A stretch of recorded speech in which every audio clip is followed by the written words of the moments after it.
अस्तौ प्रक्षालनं गोविन्दाय नमो नमः। ॐ यपवित्रः पवित्रो वा सर्वावस्थाङ्गदोऽपि वा यः स्मरेत् पुण्डरीकाक्षं स वा याभ्यन्तरः सुधि। ॐ पुण्डरीकाक्ष पुनादो पुण्डरीकाक्ष पुनादो पुनादु पुण्डरीकाक्षः।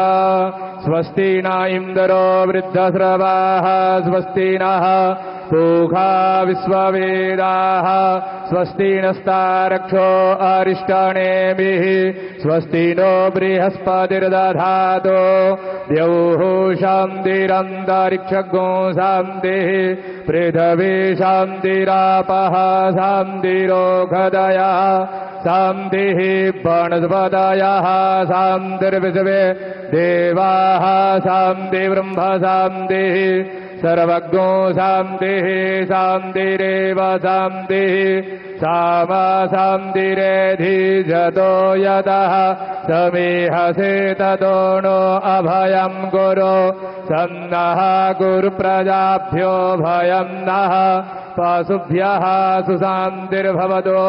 श्रीमन्महागणाधिपतये नमः।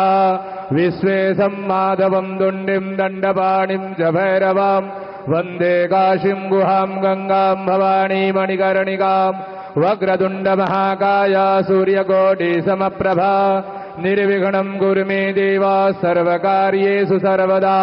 विनायकं गुरुं भानुर्ब्रह्म विष्णुर्महेश्वरान् सरस्वती प्रणम्यादौ सर्वकामार्थसिद्धये धर्मकामार्थसिद्धये सिद्धिबुद्धिसहिताय स्वस्ति श्रीमन्महागणाधिपतये नमः।